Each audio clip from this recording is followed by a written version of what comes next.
Call me a god. They call me a god. They call me a god. They call me a god. Let's go. I'm about to go off like a weapon. Fuel to the top, got a filled up engine. In my thoughts, obsession. I will not stop, no, I'm never second guessing. I got a God complex. Haters love to hate, but I never feel pressed. Got a lot on my plate, but I never get stressed. I'll take all the pressure like I'm acing this test. Tear it up like I'm Jason. I see the world like it's ready for the taking. I see this place like a game I'm playing. Straight to the bank to collect my payments. No negotiations, it's my way, I was born impatient. And like a damn Freemason, I'll run this nation. They call me a god. They call me a god. They call me a god. They call me a god. I don't know how to stop. I just go till I drop. Whether it's working or shots, give it all that I got. You can watch me work in my element. Anyone in the way is irrelevant. You wanna cross me, cool, not intelligent. Cause I don't forget shit like an elephant. Go ahead and tempt me, put it on the line and you'll come up empty. If I got time, I'm deadly. Never caught off guard, no, I'm always ready. I got a hand real steady. Look me in the eye and you'll see no hezzy. About to get real messy. I'll put you in a grid 6 feet like Kenny. They call me a god. They call me a god. They call me a god.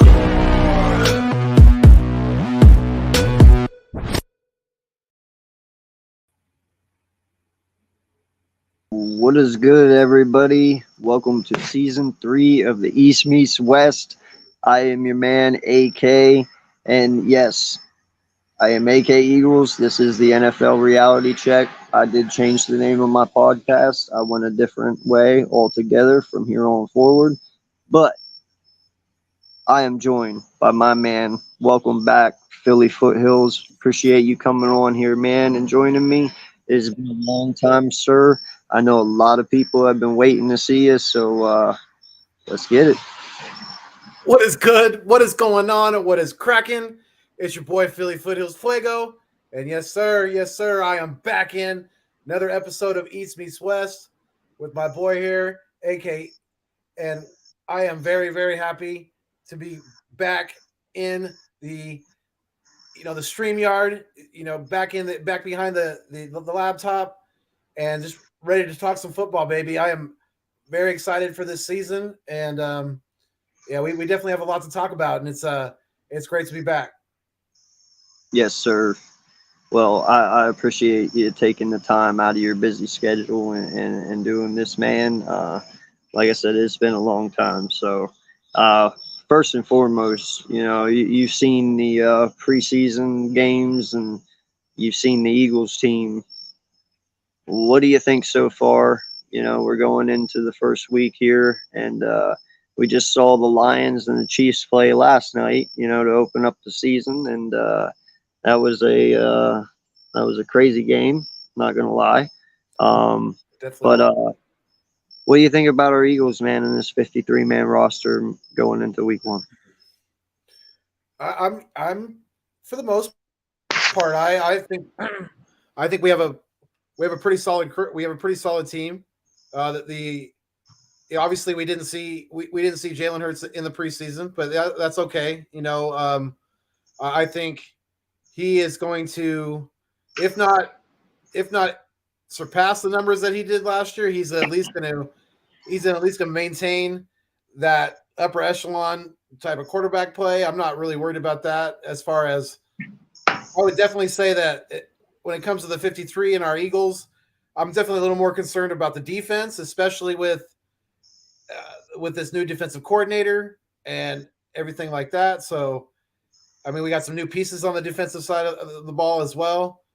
Obviously we lost CJ Gardner Johnson in the offseason.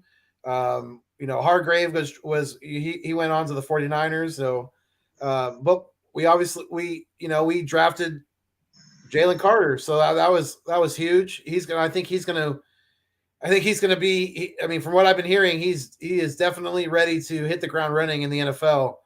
I don't think he's going to have much of a learning curve. I think that kid is going to be a beast, and a lot of people are saying he's like the reincarnation kind of um, uh, Brown, right? The defensive lineman who passed away. Yep. A long time ago. So it's I'm definitely when it comes to the defensive side of the ball, I'm definitely curious to see the different fronts that they're going to run, and if they're going to be having some of these these younger guys maybe challenge them a little bit and have them running some stunts and some backdoor cuts and things like that, into the opposite gap or something like that. But I don't know, how do you feel about the defensive coordinator? Well, listen, I've heard when we first hired him that he had a lot of play style like Gannon's defense was. That's kind of why they hired him, because of similarities. But as the preseason games went on, I've seen that, he's actually a little bit more aggressive. He does seem to blitz a little bit more than what Gannon did, and he's not afraid to do it here and there. And I'm okay with that, man. Us as Eagle fans, we've always sat here and we've always been asking for a little bit more blitzing, over the last couple of years. But as long as you do it at the right moments, sometimes you can blitz at the wrong moment and you can get caught. And that's the moments I don't want to be caught up in, because that's what loses you games, So just definitely.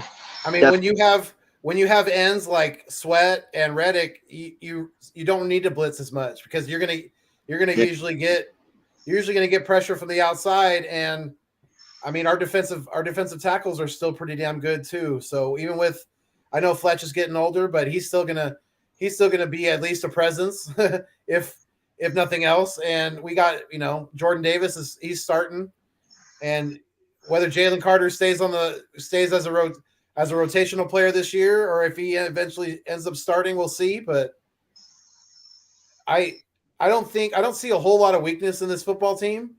Obviously we had a couple of key guys go down on special teams during the preseason, and and I felt bad for Sean Bradley. That kid's he's not had an easy start to his career. I'll just put it that way.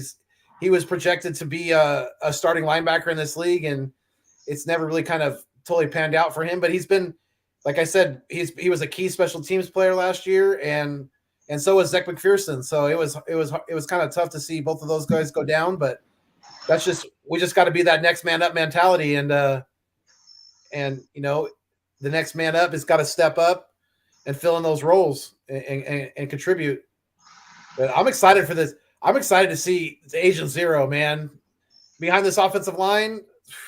If you guys out there think that Miles Sanders did some damage behind this offensive line, wait till you see DeAndre Swift. If he stays healthy, he might go for over 1,000 yards this year easily.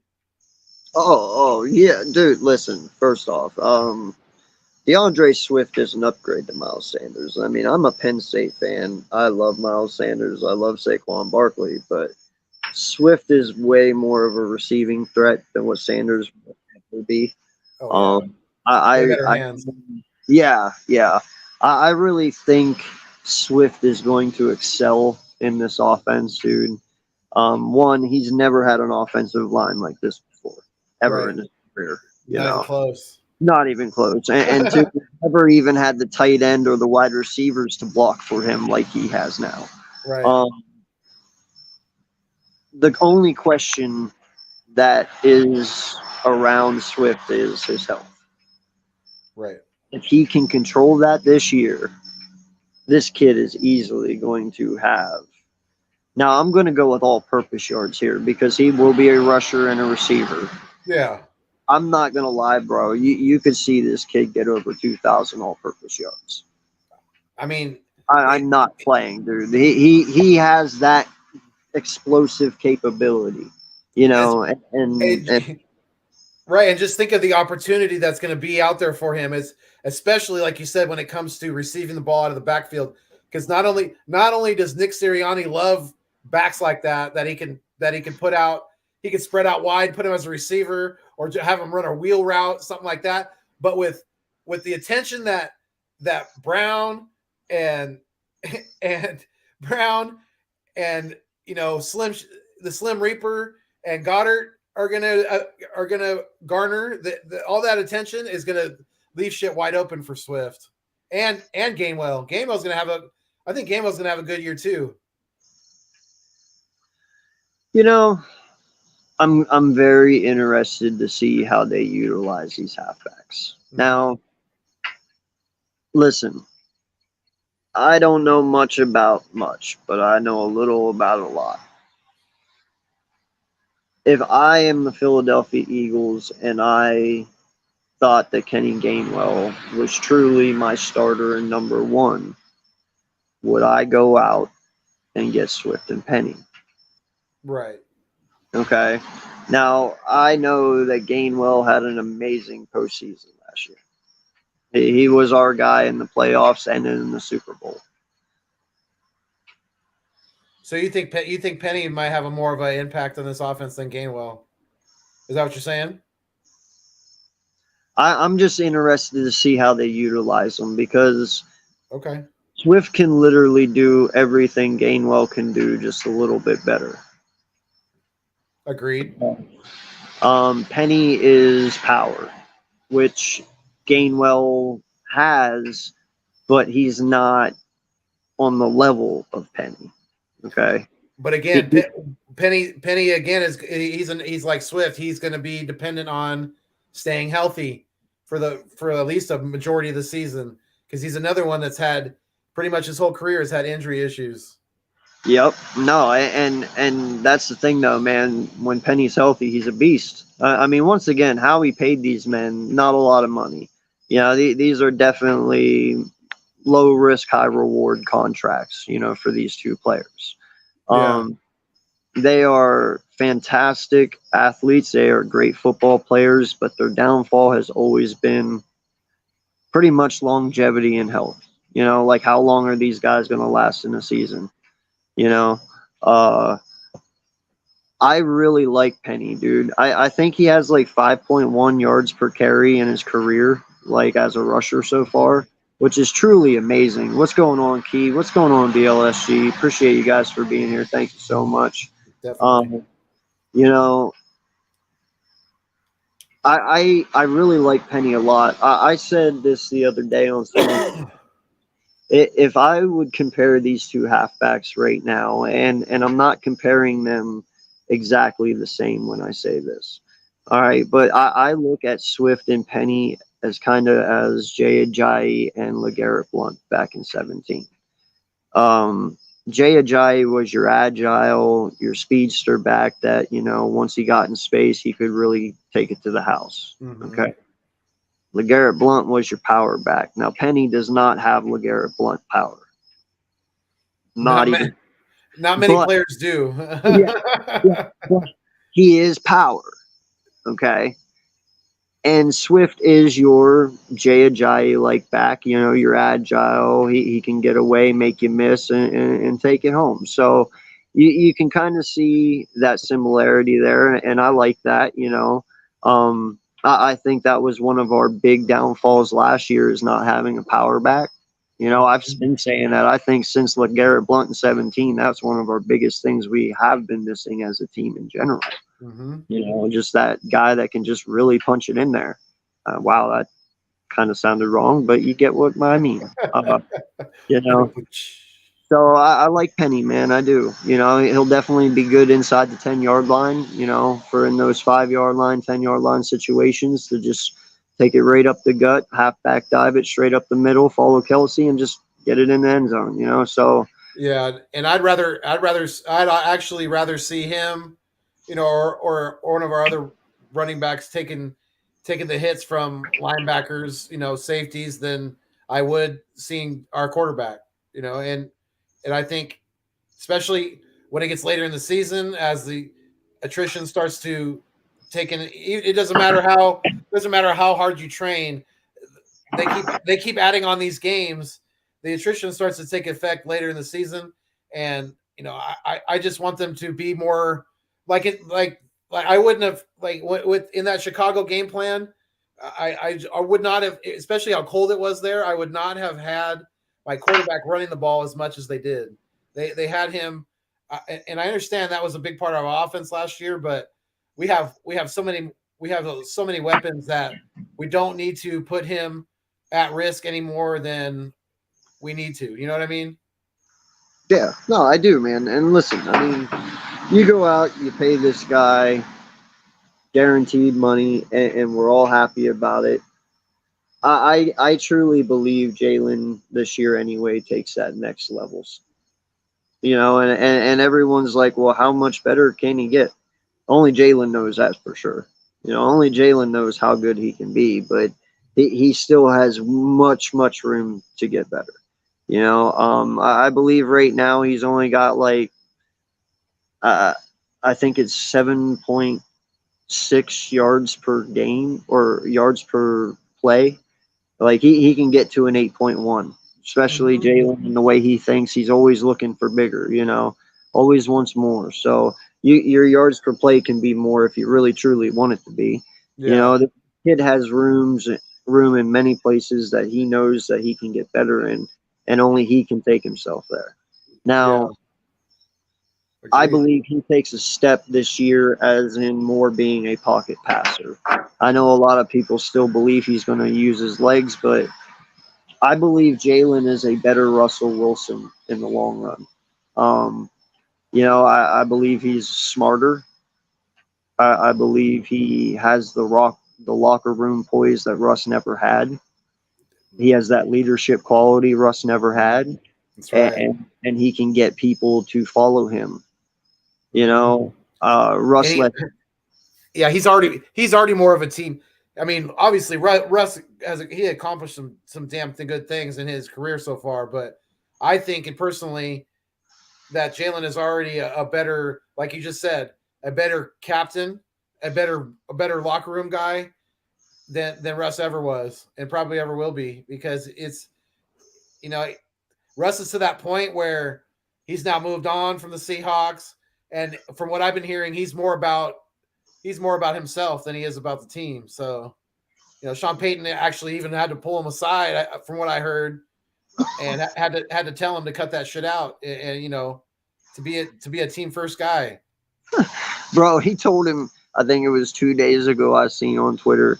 He told us. He said, "Stop kissing babies. You're not a politician." Yeah, I was like, exactly. oh, that Yep. is like just listen, man. That that is the one thing I have to say about two men, Russell Wilson and Aaron Rodgers. If they both put their egos in check, they'd both have more than one Super Bowl. And that is hands down facts, man. You said Russell Russell, Wilson and who? Aaron Rodgers.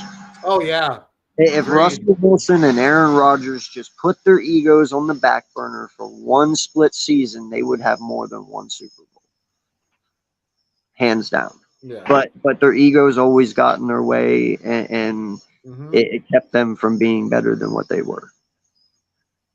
I mean, Aaron Rodgers is great. Don't get me wrong. I even have him as possibly the greatest to play. Even though he's won one Super Bowl, his stats don't lie. You know what I mean? And but still, his ego still got in his way. He Yeah. could be so much better than what he really is. He could have three Super Bowls instead of just one, easily. Yeah, because it's not like he hasn't had good receivers. I mean, shit, Well, he's had some damn good ones over the years. I mean, he's had good defenses too. So okay defenses. yeah, Okay, yeah, yeah. I'll give you that. top And 15. okay head coaches, Mike Sherman. Mike I McCarthy. speaking of real quick before I forget to mention this, I'm calling it right now. I told my wife this yesterday. Deion Sanders is going to be the next coach of the Dallas Cowboys. Maybe even as early as next year. Wow. Watch. I pray to God that don't fucking happen, bro. That listen, no, you don't want that to happen, man. That would No, actually I never said I wanted it to happen, but I'm saying it's going to happen. listen, man. If that happens, I'm instantly becoming pissed because Why? Tell me why. listen, man. I'm not gonna say I don't wear the eagle anymore. I'm telling you right now. We all sit here and we give Dallas a shit ton of shit because they do sit here and they fumble every season all the time. But they're a good team. We're not going to sit here and fucking lie about it. I mean, Dak is a good quarterback. I didn't say fucking elite. I said good. Okay. He is a good quarterback. I mean, listen, for what the kid's done for a fourth round pick, you know, and I think that's where people get him confused. Dak overachieved for his pick, but underachieved for who he actually is as a player.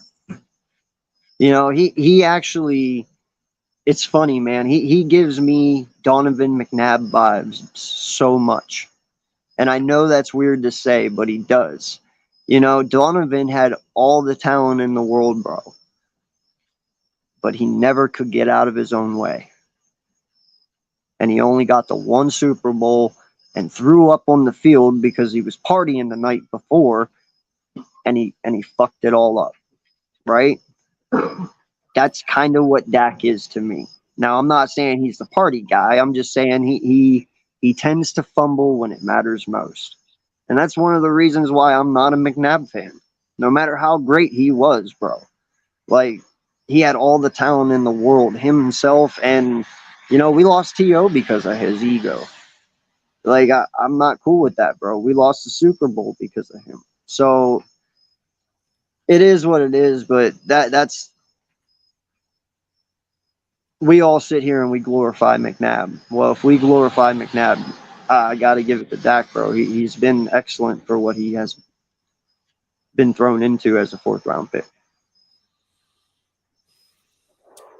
I mean, I can't argue with that too much. I mean, and I see what you're saying with the similarities. They're both somewhat mobile, and I mean, Dak obviously is a little bit less mobile now, especially since that really bad injury he had. But I mean, shit, even McNabb broke his ankle, and what was still somewhat mobile. I mean, they both have accuracy issues at times, and Yep. Dak hasn't. Dak got him to the what? He got him to the second round of the playoffs his first year. They almost got to the NFC Championship, right? So, I mean, the success isn't as good as McNabb, but obviously, I could definitely see what you're saying though, and I think that Dak is the type of player with this. I think, like you said, he's almost overachieved for where he was drafted at, but yet at the same time, he is. I think, unless I see a vast improvement this year, I think he's pretty much kind of reached his ceiling, and I don't know how much better of a Dak you're going to see going forward. And I will, I will give him his props if he comes out this year and he plays better with especially with the turning the ball over. He was kind of an interception machine last year. So that is kind of unlike Dak Prescott. So I mean, I definitely say he is above average in the league, but he's definitely not even close to elite, in my opinion. Well, listen, I love what you said about leveling off because you can pretty much tell what a quarterback is within the first 3 years of his career. 3 to 4 years, I'll give him. Yeah. 5 max. Some people might take 5. But you can pretty much tell what a quarterback is going to be within the first 3 to 5 years of their career. Now, you have seen Dak at his lowest of lows, and you have seen Dak at his highest of highs. Well, he's going into his, 7th year? His highest of highs is pretty much what Dak is. So that is pretty much what you can expect. I've never seen a quarterback, in all honesty, go into year 8 or 9 and take a leap like never before. You know what I mean? Usually when the leap happens, it is like Josh Allen did, like Jalen Hurts did, like Joe Burrow did, like Trevor Lawrence did. They always take their jump early because they're young, they're learning it. That's what it is. But now, in your 7th season, nobody does that unless you're Geno Smith, of course. comeback player of the year from what? Sucking? Russell Wilson might get that if Geno Smith won that award. If Russell Wilson has any type of decent year this year, he might fucking win that award. I don't know, man. I will say this. I watched Denver's first preseason game, and that's the only one I watched. He did not look that great. I mean, well, I know it's preseason, but we'll see, dude. I don't know. Sean Payton just better hope to God they do something, because after making that statement, well, it was the coach. Well, dude, if you come out and do the exact same thing, what's that say about you? You know what I mean? Yeah, I do. And, I think a lot of it has to do with Russ. I think a lot of it was this. I mean, yeah, don't get me wrong. He was he was talented, but he was with the Seahawks. He was on the right team with the right players, with the right coaching, and he just doesn't have that in Denver. And his talent is not good enough to fill that void. You know what I mean? It just isn't. The league has, he's getting older. He's probably he's probably lost a half a step at least or so. So he's not as quick, not as mobile as he once was. It's Father Time waits for no man or woman. They catch up to everybody. BLSG, I respect your egotism there. I understand it. I was 7 when they won their last Super Bowl. I watched it with my own eyes. But I can't sit here and say that Dallas is bad right now, because they're not. I mean, hell, they were in the second round of the playoffs last year. Now, granted, it seems like the 49ers are the Dallas Cowboys' Achilles heel at the moment. Last 2 years they have knocked them out. But I think it's gonna be interesting to see how Dak and that offense, especially how they transition to the post Zeke era. Zach doesn't have that power back behind him anymore. They got Pollard, but I don't know. It's going to be different. I'm interested to see that offense. A lot of people but I'll be tuning in Sunday night. Halftime brought up the notion. He was like, listen, he's like, because Jerry Jones went and he did his thing, and he didn't tell Mike McCarthy or Dak about Trey Lance, that everything's going to crumble. And I was like, you know what? You make a valid point. I said, that could happen. I said, or the worst possible scenario, it does exactly the complete opposite of what you just said. It pisses them off to the point it lights a fire under Dak's ass, and it lights a fire under McCarthy's ass. And the next thing you know, they're balling the fuck out, nipping at our heels and really pissing us off because they're just not going away. And then Dak walks in at the end of the season, whenever he's done whatever he's done, and says, here you go, Jerry, now fucking trade me. You know what I mean? Yeah. Like, it's going to be either very bad or it's going to be very good. Like, they're There might be an in between, but the in betweens they go 8-8 or 8-9. You know what I mean? Like, Yeah. but to me, there's only one way in or there's one way out, and that's it. So we'll see. I'm interested to see what happens.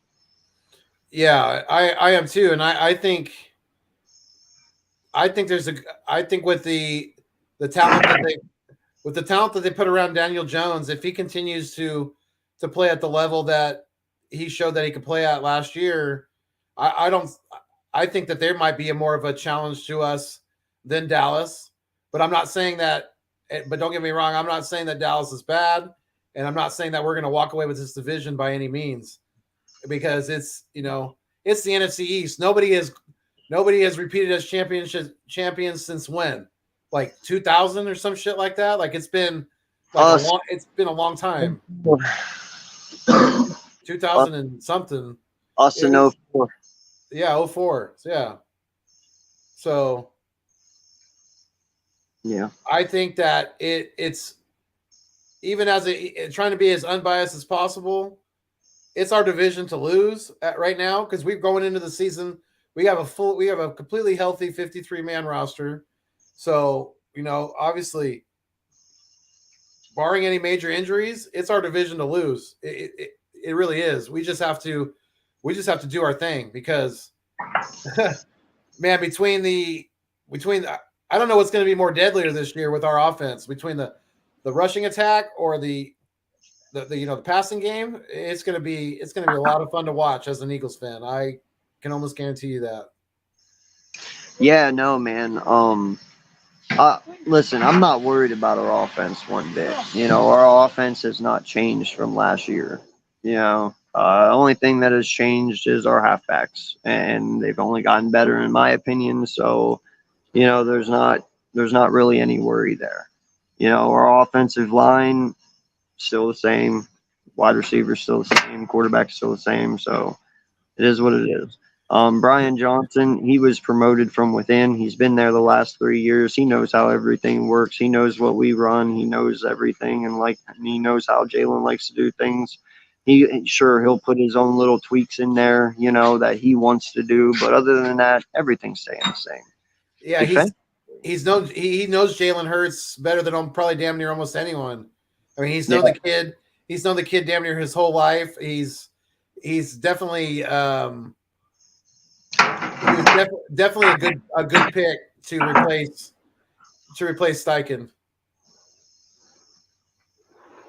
I was happy that they did that, and with the leap that Hurts took last year as far as being a pocket passer, to me it was very, very impressive to watch, because he stood back there with confidence, and more times than not, he delivered that ball with thunder when he needed to, with touch when he needed to, with deep balls when he needed to. It was a beautiful, beautiful thing to watch. And like I said earlier, if he could just continue to do what he did last year, he's not going to have problems, and he's going to be in the top runnings for MVP again.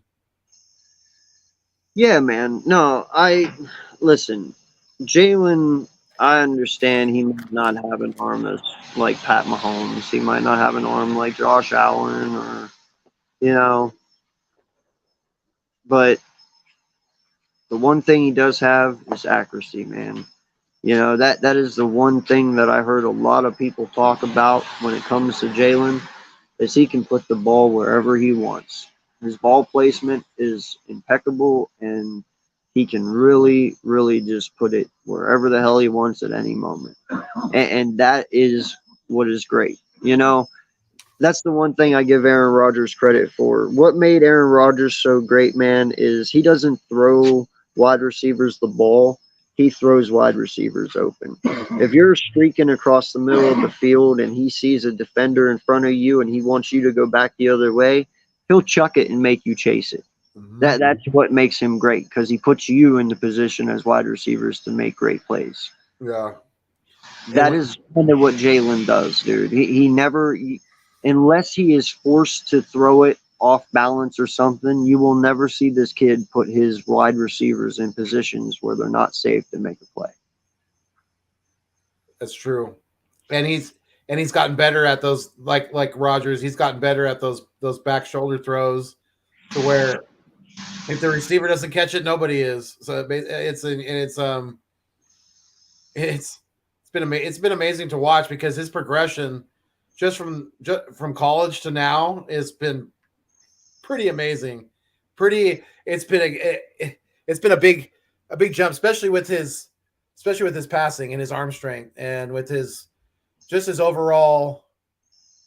I mean, this kid is just a born leader. He really is. I mean, he's got those letters pumping through his blood. I swear he does. He's just. You know what's crazy, man?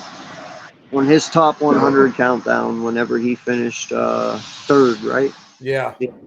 When he finished third this year, behind Pat and Justin Jefferson. Yeah. Yeah, Chris Jones was in his thing, in his little. And let's remind everyone, this is the Chiefs' defensive tackle. Okay. Right. Or defensive end, whatever the hell he is. I don't know. I forget. He's played with Pat Mahomes the last year or two, 3, 4.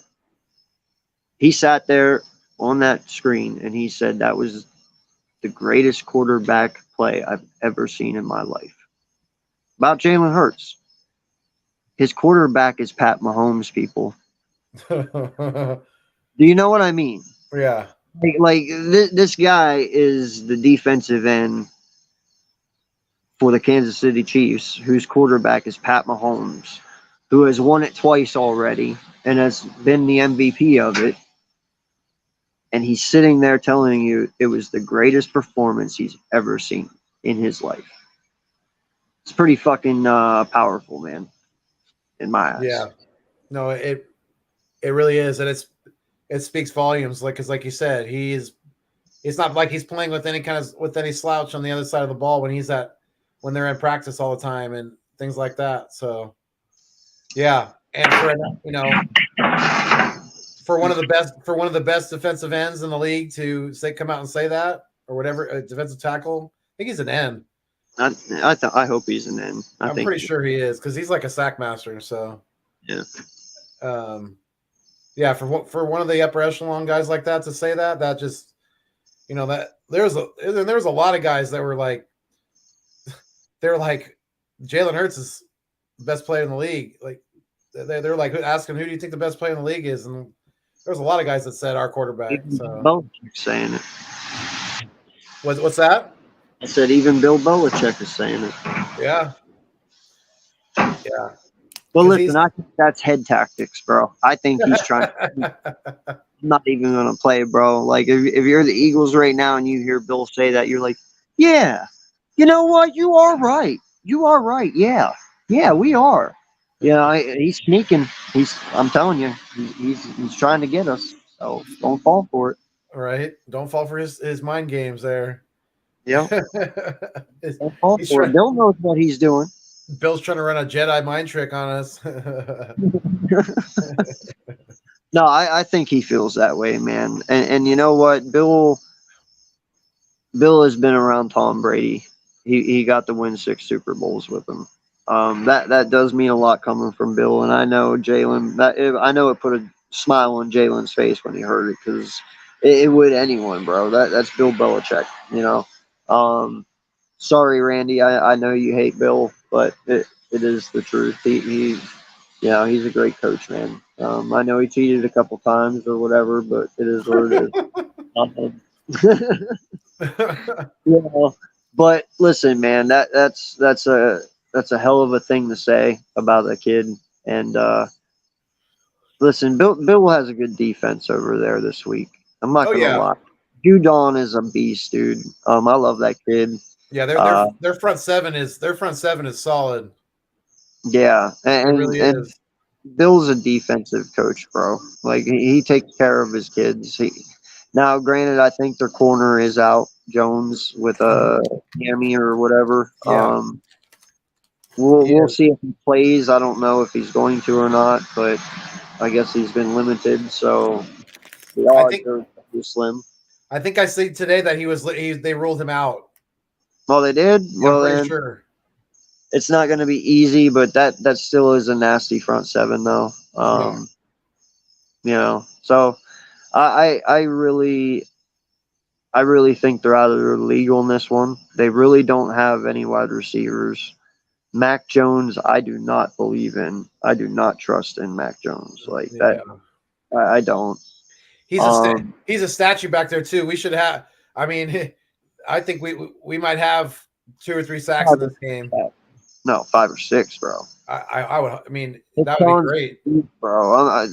Listen, I think they have an offensive tackle down right now, if I'm not mistaken, or it might be a guard, somebody in their line. Yeah, I think they have a couple guards that are questionable. I think both of their starting guards, I think, are questionable for Sunday.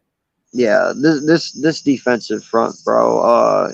I hope Jalen has a phenomenal game. I know everyone's classified him as Baby Rhino now. This kid's going to be great. He should have been the first overall pick in the draft, but hey, you know what? We benefited. It's cool. We'll take him. No sweat off my brow.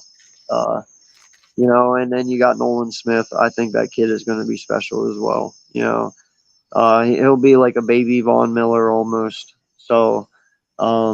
a lot of potential up front, man. And what a week to start for the rookies to just go up against a weakened offensive line. Let them get their feet wet this week. This is almost like Penn State taking on just whoever, some random college. Appalachian Western or something. Yeah. This is like a defensive front just being able to just pin your ears back and go. Excuse me. Yeah. I'm expecting a big night from them defensive front people, man. There's no way Matt can get away. He can't go nowhere. He can't run. Hassan should have a big game, dude. Him and Sweat should just collapse this pocket. No problem whatsoever. I will be closely watching not only our line, but I'll be watching the defensive line, but I'll be having a close eye on the linebackers as well.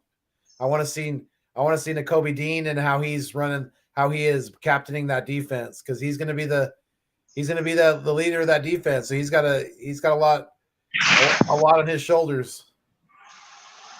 I heard a funny story today about everyone's laughing because of his really hardcore Southern accent. So when he's out there trying to call plays, they're like, "Wait, what? What?" Because he's got that really big Southern drawl to him, and Jordan Davis is like, "Hey, I'm used to it by now, dude. This is like my 4th year with him, But like Slay and Bradbury, they're like, took a little bit to get used to it because it was like, "What'd you say, dude?" Like, what?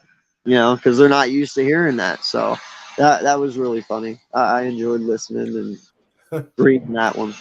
He sounded like the coach from the Waterboy. Nah, man, I expect big things from the Kobe Dean, man. This kid, I think he's been slept on. There's a reason he ran the defense at Georgia, man. There's a reason for it.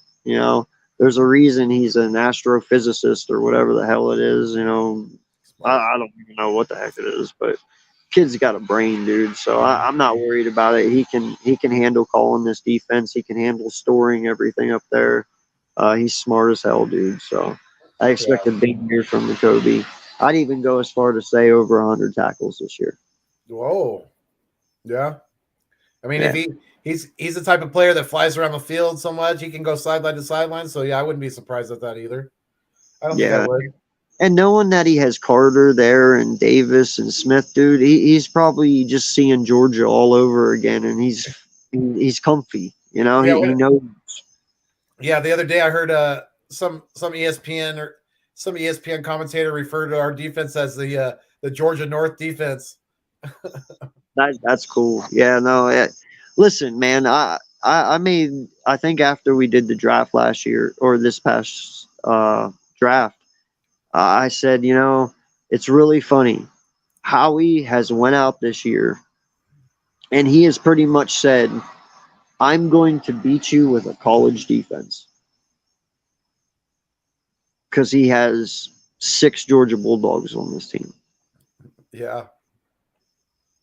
It's crazy, right? And 3 of them are starting on the defensive line. Now, Keely probably isn't going to touch the field. That will probably be like a next year or year after thing. But Yeah. you got Dean, you got Davis, you got Carter, you got Smith. Like he's pretty much saying, well, I'm drafting them all, and he's even brought some here. If I'm not mistaken, Swift was a Bulldog, right? Yes, he was. Yep. So that's all I'm saying, man. It's cool. I'm interested to see if he can do it. Yeah. Now, what are your expectations for Quez this year on the offensive side of the ball? Man, I'm just perfectly fine with Quez. I don't understand the hate the kid's getting. I get I it. kind of don't either to a degree. I'm with you on that. I get it, dude. The kid lost the Washington game. He got up, started to run and lost it, fumbled it. We lost. And then he made the mistake in the Super Bowl. Okay. Let me ask you. Do you know how many catches Quez got last year? Without even looking it up. Just off the top of your head, do you know how many catches he got? I do not know, to be honest. 44. How many? 44. 44 Do you know catches how last year. 44 catches out of all the throws that were thrown last year. So all the targets, he got 44 receptions. Out of 44 receptions, he made 2 mistakes.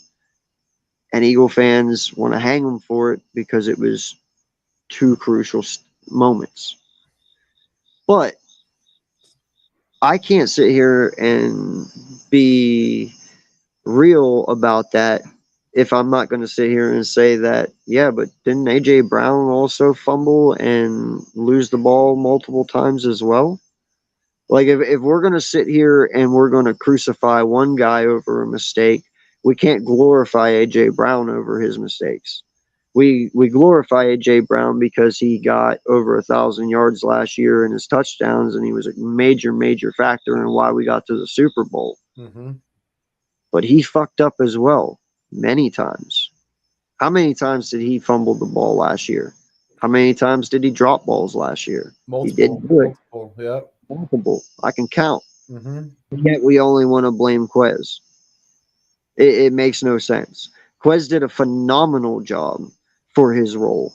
He is a wide receiver 3. He is the last fucking resort in this offense. The last one. He was under Miles Sanders last year. He is Jalen Hurts' last resort. When you are rolling out to your right or left, he's looking downfield. Oh, there's Quez. Bam. That's after he's held the ball for 4 seconds. Yeah. You know what I mean? Like, Quez is the last guy Hurts is ever looking at, man. Yeah. And we're going to give him shit for it? Come on. I can't. Because I remember, I remember Quez making some damn good catches last year, and I'm talking difficult catches, like where he's got to fully extend and or tap his toes or take a big hit or either it's he did a lot for like you said, for the limited targets that he had in this offense. I think he was pretty damn consistent. He just had those, like you said, it was because he was part of the reason why we lost our unbeaten streak, and then people want to blame him for the Super Bowl. But I mean, shit, even fucking Jalen fumbled in the Super Bowl too. As amazing as a game as he played, he still fumbled the ball, and they scored a touchdown off of that. It's just you can't let certain plays skew your mind to where you are not looking at things at a proper angle. You know what I mean? It's just Oh, hey, and reality check. Haha, get it? Guess what happened the drive before Quez got up and then got the ball knocked out? False Guess what start. happened? False start. Miles Sanders fumbled the fucking ball on the 50-yard line and gave it back to Washington. Remember? Oh yeah, you're talking about the Washington game. Yeah. Yeah, Yeah. but we want to sit here and give Quez shit for fucking dropping the ball. Well, Miles dropped it the drive before that. But only anyone talks about is fucking Quez dropping the ball at the end because that was that crucial one. But wasn't Miles crucial too? Quez would have never had to catch the ball if Miles would have kept a hold of it to begin with, right? Very true. Very true. So come on, man. I'm done playing games with people. This is dumb. Yeah. No, I know what you mean. So the Commanders are playing. They're still called the Commanders, right? Yeah, they are. They're Until playing, next year. right? They're playing the Arizona Cardinals. How do you think? Who do you see winning that game? All right. First off, Battle of I, shit I, teams. I really feel JG's one and done, man. I know a lot of people are gonna disagree with that take, and I'm quite okay with that. But you know what? If you don't remember, Wilkes was there whenever they drafted Josh Rosen, and Josh Rosen was one and done, and so was that head coach. Arizona is not afraid to do it. They've done it in the past. Oh, And yeah. I see it happening again, especially now that they know these players after they hired JG don't want to play for him. Dude, you can't have a head coach that doesn't want players to play for you. You just can't. Like, that's just not winning football, you know? So I really feel this season is going to be very bad, and JG's going to be one and done and looking for a new job next year.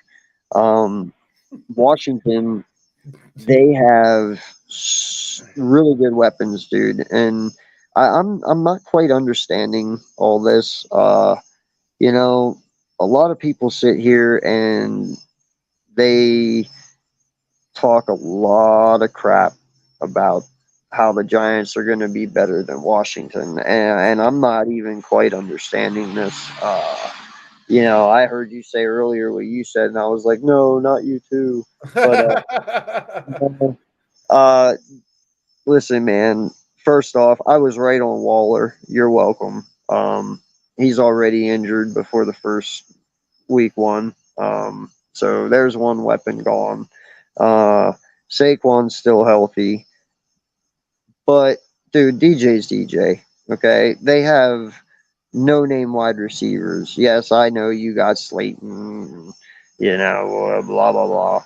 But listen, we all saw last night what happened in that Kansas City Chiefs Lions game.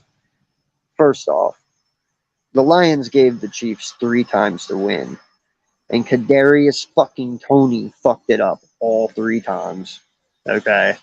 Ex-Giant. And, yeah, and not just that, man, but that is the best quarterback probably to ever live here soon throwing you the ball. And they made Pat Mahomes look bad.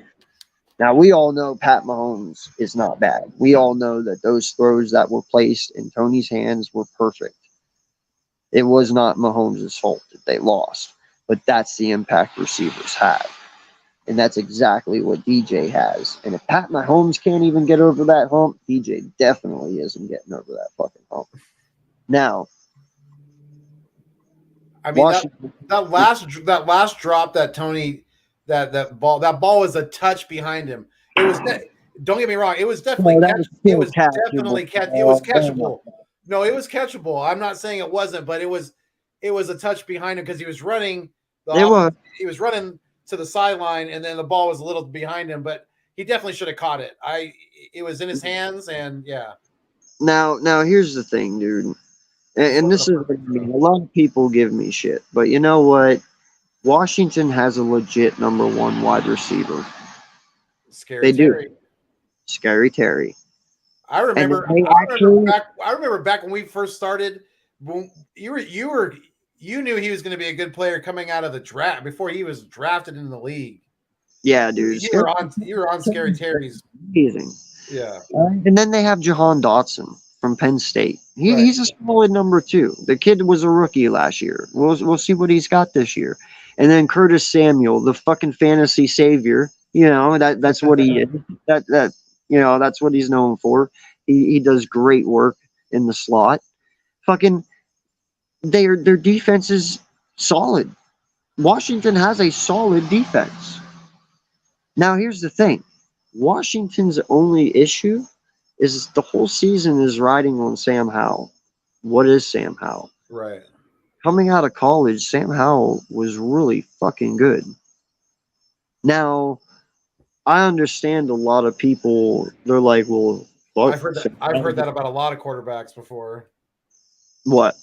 That coming out of that, that they're going to be really good because they were good in college, but they don't always pan out in the NFL. No, they don't. They don't. But the thing is, Sam Howell had a good junior year. His stats fell off his senior year because the team around him all got shittier. They literally were drafted and he lost them. So they relied more on his legs his senior year than his arm. But go look at his junior year. The kid's fucking phenomenal, bro. Sam Howell can ball. It's not just his legs. He has a good fucking arm too. And Washington doesn't have bad weapons. I mean, hell, they got Gibson and they got Robinson as halfbacks.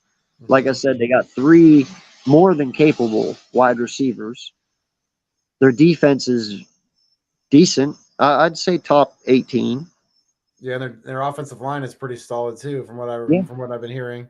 And their defense, I mean, listen, if Chase Young, now granted, I hear he's not playing this week because I guess he has another fucking issue, a stinger or some shit. I don't fucking know. But that kid, if he can just fucking find it in his heart somewhere to stay healthy for fucking 12 games and just be impactful, and Sweat's amazing on the opposite side. Then you have Allen and Leonidas in the middle. Like, they have good players, man. Yeah, I'm starting to think that Chase is maybe a little soft. Yeah. He seems like he gets injured a lot. Yeah. No, it's unfortunate, dude. He could have been such a generational. He was supposed to be a generational talent, but kid cannot just be on the field. And that's he's supposed to be like the next Bruce Smith. Something, man. Yeah. Derek Burnett was supposed to be the next Reggie White too. They told his ass, "You go find a trade." Well, nobody wants Derek Barnett. Shocker. Yeah. So I don't know, man. I got the NFC East this year. I got the Giants at 5 wins. I got the Washington. Wins? Yeah, dude. Listen, bro. Listen. The Giants last year, they went 9-7 in a lackluster fucking division. They were pretty much fucking gifted a playoff berth because everyone else was shit. Everyone else got better this year on everyone's team, So you think Dallas is going to smack them up on Sunday night then? Oh, bro, it's going to be 32-17. Listen, okay. Secondly, that's an ass kicking for an NFC East game. All right, I don't know if many people know this, but their starting 2 corners are rookies. They moved Adoree Jackson into the slot. They take on 10 top, at least 12 defenses, like the Bills, the Dolphins, the fucking Jets. Dude, the Jets are top 5. Fucking, they take on us. They take on Dallas. Like, dude, they barely scraped by in a shitty fucking schedule last year, playing the shittiest fucking teams. Barely scraped by. You know what I mean? And now you expect me to believe that you're just going to come in here and mollywop the Bills, mollywop the fucking Miami Dolphins, mollywop fucking... You know what I'm saying? Like, dude, come on, man. They ain't got weapons like that. Yeah, we'll see. I think the Giants are going to be a little better than 5 wins, but I don't know. I haven't looked at their whole schedule, so I'd have to, before I give you a number, I'd have to go look. Dude, they play Seattle, they play Green Bay, they play the Saints, they play They play the Rams. Um, dude, I'm telling you, bro. There's no way. Well, The only guaranteed wins that I can even give you is Arizona week 2, maybe the Rams week. yeah, because without Cooper Cup, dude, Yeah, Stafford looked maybe like the Stafford Rams. looked like dog shit last year. Bro, Seattle's gonna stomp a mud hole in these motherfuckers. Like that's what I'm telling you, bro. Their schedule is brutal as shit, defensively and offensively. Not only the corners that DJ has to go up against, but the wide receivers their corners have to go up against. It's fucking brutal, dog. We're talking Stephon Diggs, Okay, Jalen yeah, so Waddle, Tyreek Hill, fucking. It, they'll probably start the season 1-1. they're I see. 1-6 by week set. Well, yeah, They're 1-6 by week 7, bro. they're gonna lose to the Niners. They're gonna probably lose to the Seahawks. Probably lose to the Dolphins. They're Yeah, definitely gonna, more than likely gonna lose to the Bills. They they're could, 1-6. Yeah. yeah. And then their season's over from there. What if they're sitting here preaching? Oh, we're going 11-6 this year. So you after week 7, you're winning out. No, you're fucking not. Get out of here. Like Because what? then, because then they get, well, the Jets. They could probably beat the Raiders because Jimmy G. Yeah, Maybe beat the Commanders again. Maybe beat the Patriots. But other than that, that's what I'm saying, dog. It's not meant the 5 wins, bro. 5. The Commanders only because they have a little bit of a better well, they're team. definitely not. They're not winning out because that would include them sweeping us because they play us. They play us like the Yeah. weeks. I think week what 15 and 7 and 18 or something like that. So that's what I'm saying, man. Like I have the Commanders at 7 wins because I think they're just a slightly better football team, and then I got fucking Dallas at 11 and us at 12-13. You know, and I think that's very respectable. I think that's very honest. Until your wide receivers come out here and blow the doors off my corners and Dallas's corners and the Bills' corners and fucking Miami and the Jets, and you go out there and you ball out against Sauce Gardner, you got my respect. But you ain't gonna do that, so I ain't worried about it. That's my point, dog. Like this team, they're just set up to fail. And you know, I fought so many Giant fans over it these last 3 weeks. Man, when I am right, oh my God, they are going to hate me. They're gonna be like, bring back the old AK, the nice guy. No, fuck that. Fuck that. This is reality, bro. This is me being real. If my roster was the Giants roster this year and their schedule was our schedule, I'd be sitting here telling you the Philadelphia Eagles are only winning 5 games. Fuck out of here, bro. That roster is trash. Their fucking schedule is brutal, and they're about to find out how bad it's gonna get. Yeah, I might give them one more win than you. I think looking at the schedule, I think I'd probably put them at like 6-11. Yeah, it's bad, dog. And I don't. I listen. I get the optimism. I get being passionate about your team. I just say be fucking real. Like players matter, schedules matter. Yeah. This has been proven. It's not something that I sit here and just pull out of my ass. You know, talent, players, schedule, strength of schedule, everything fucking matters. Coaches matter. Every single coach you're taking on is not a fucking wash. You know, all these head coaches are playoff fucking coaches. Yeah, Yeah. you had the coach of the year last year, but you shouldn't have. It should have been Doug Peterson. Again. Right. But you know what? It is what it is, dude. What do I know, man? What do I know? They're about to find out though, and then whenever I'm right, I'm just gonna be like, "Yep, reel it in." Let's see. Someday people will believe me. Well, even when you're right, they still won't want to admit it. Well, That's dude, fine no. because you know Even you're when I'm right. right, I'm gonna have excuses. Well, we didn't have weapons this year. Yeah, that was your same excuse last year. Well, we didn't have this, or somebody was injured. Yeah, well, that was your same excuse last year. Like, when's the narrative gonna change? Yeah. Never. No, I Same know. old, different fucking day. So you think that I mean, I guess like a lot of people, you think Dallas is going to be our biggest competition for the division. Yeah, I do. Listen, man, I don't care what anyone says. I am an Eagle fan, but I'm not fucking blind and I'm not stupid. Right. All right, CD Lamb is a really good wide receiver. Pollard, he's explosive. He's little.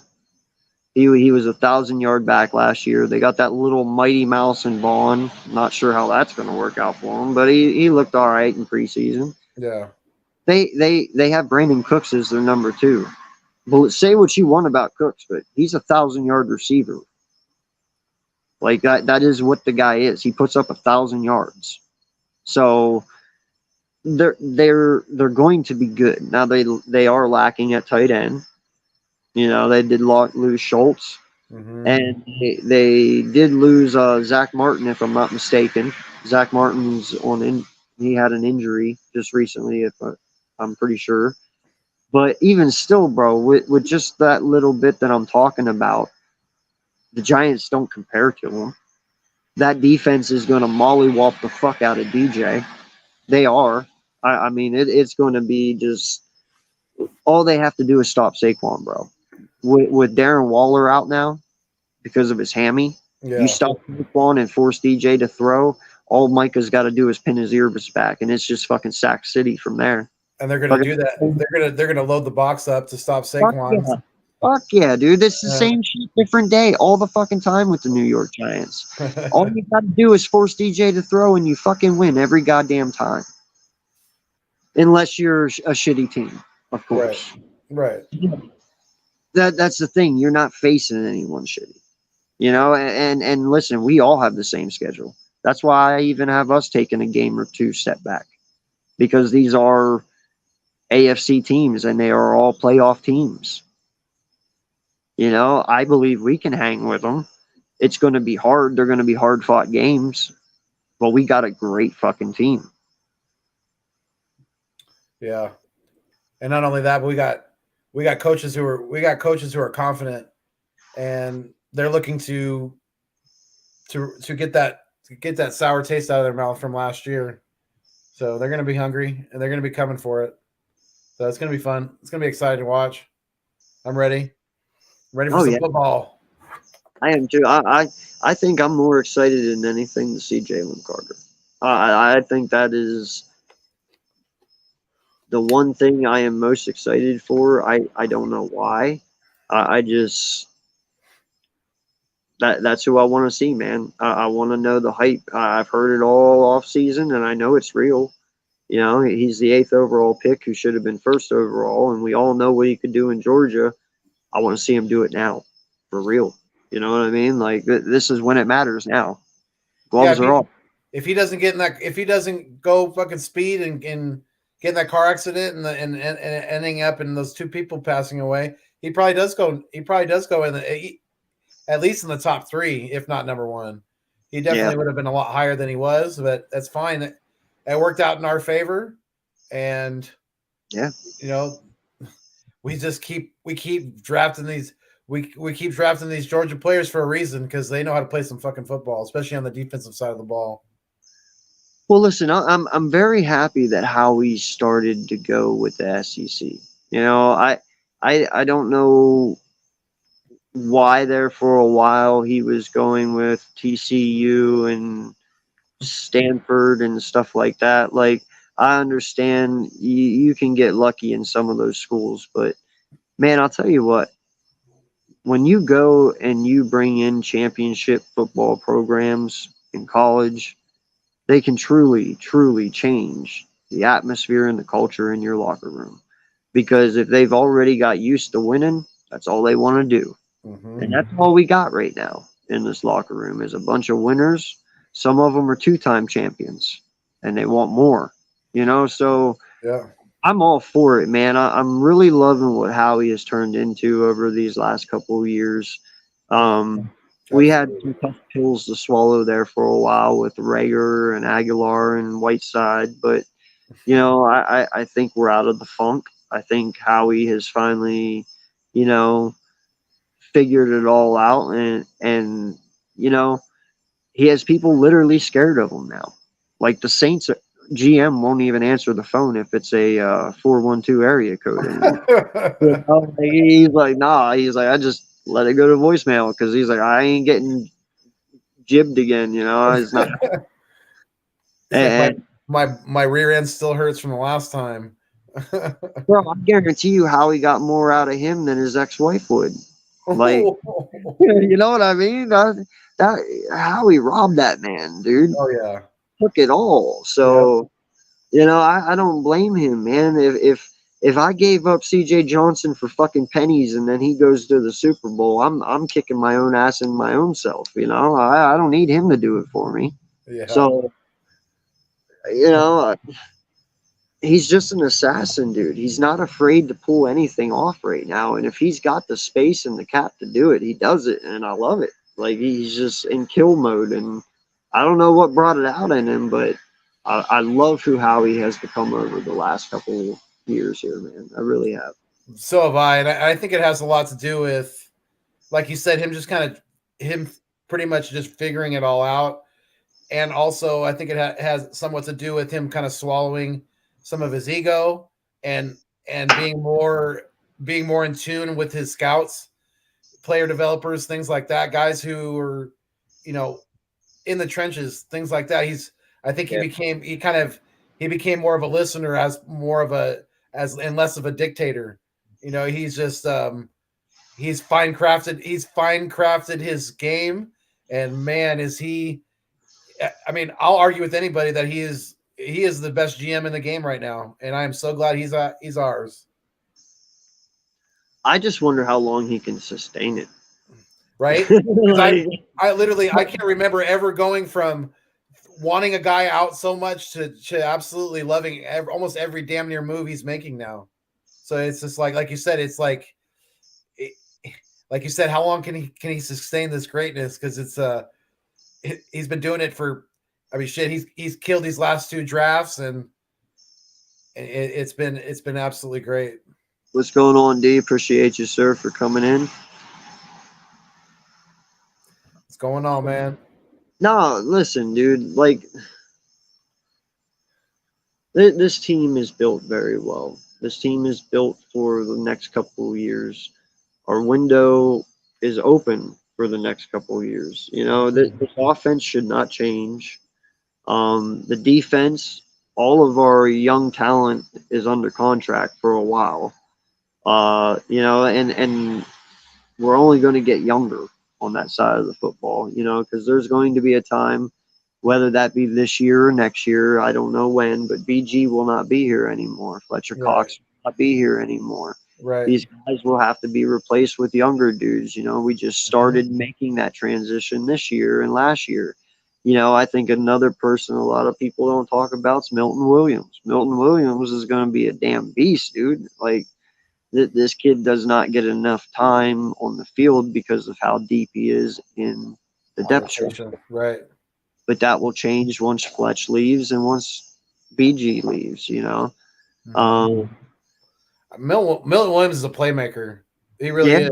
He just when he gets on the field, he makes plays. You know, whether it's a tackle in the backfield or it's a pass breakup or it's a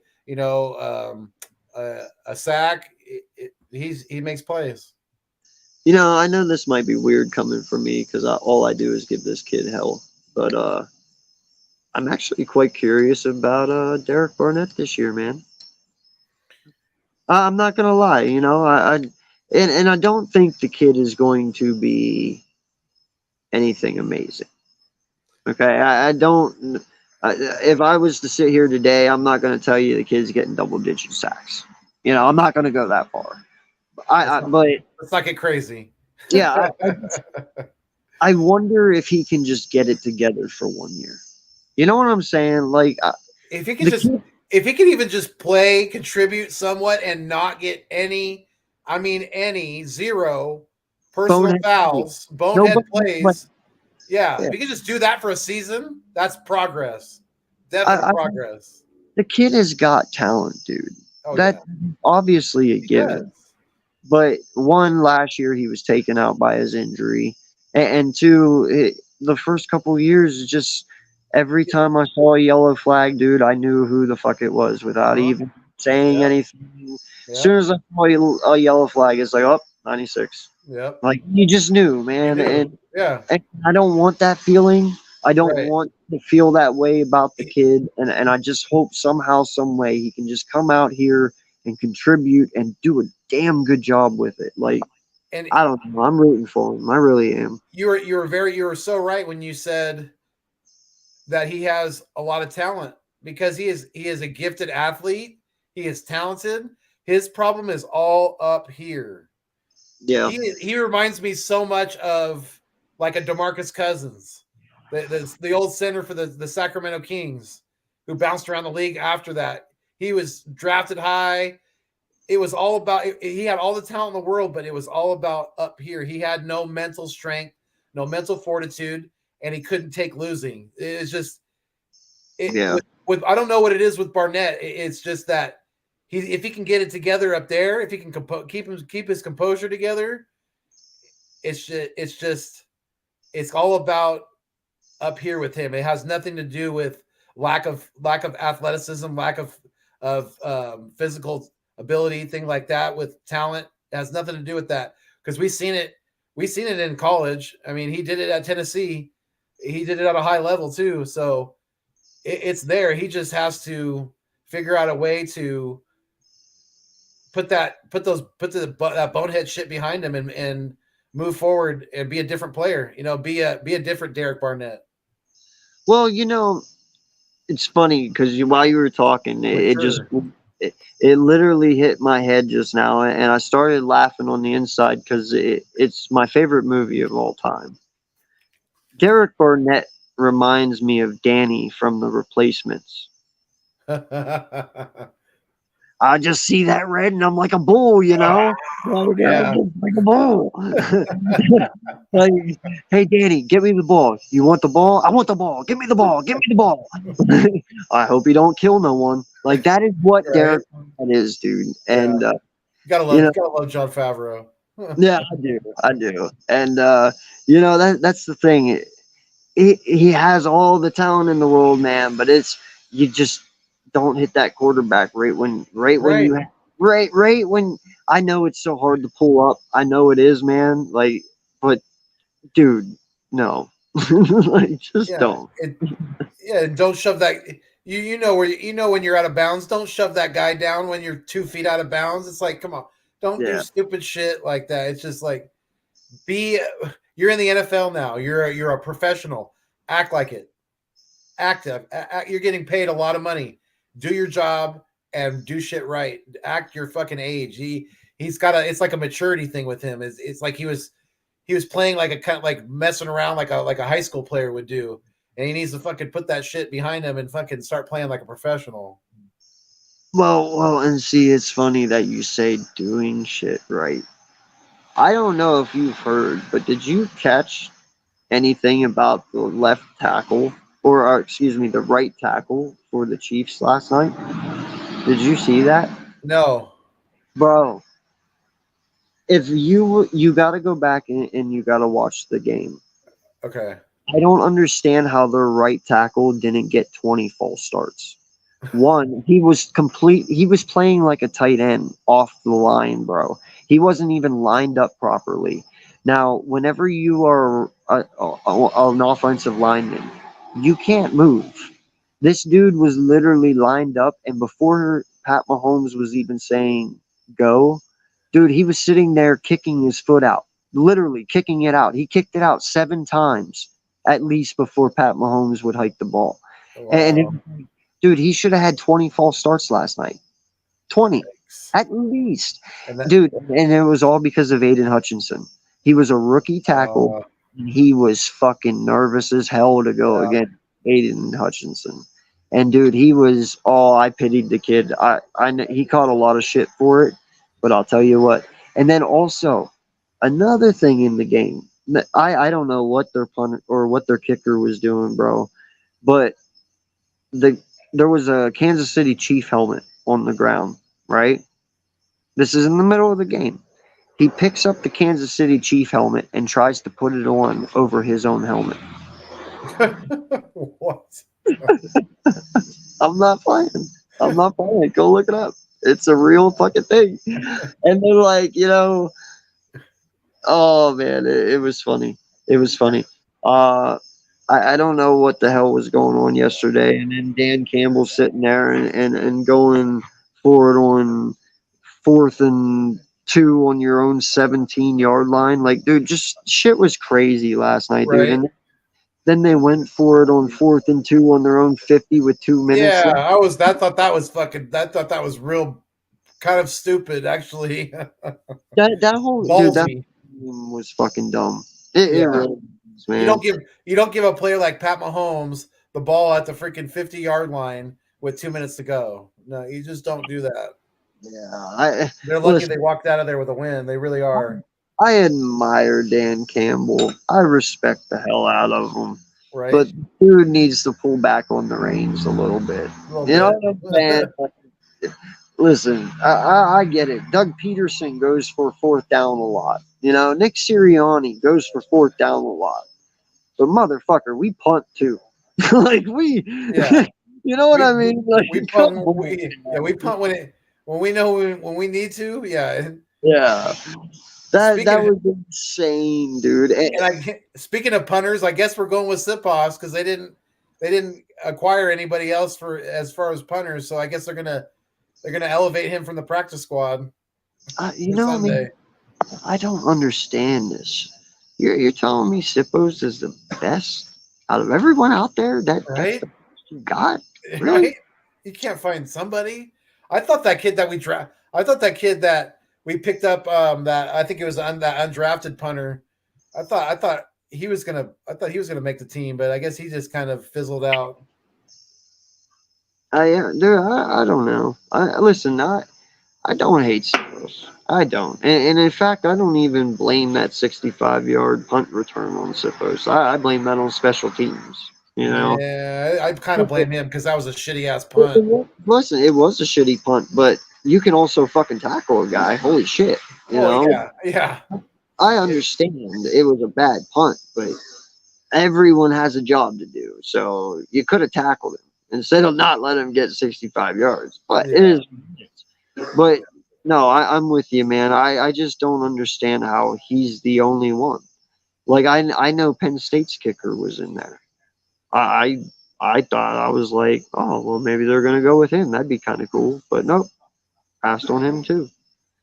Yeah, it's interesting. It's the first time I could ever remember them not having a punter on the on the final 53-man roster. I thought that was kind of interesting. What are you talking about, bro? We don't punt here.